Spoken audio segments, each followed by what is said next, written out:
Well, there was a pushcart market where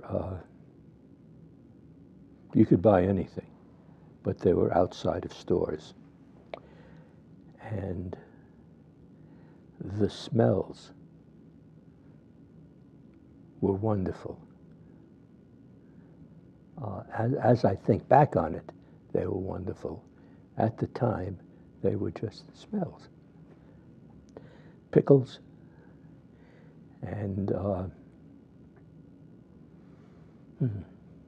things like corned beef and pastrami, piercing smells, not like apples or things like that. They don't smell, but these smelled, and they were very, very pleasant. And fresh bread.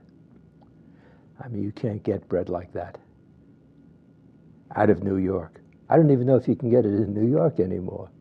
This predated bagels, because I don't remember bagels as I was a kid. But there was rye bread and cornbread and pumpernickel. And I don't think Jews ate white bread. Certainly not Wonder Bread. Never Wonder Bread. Those are the things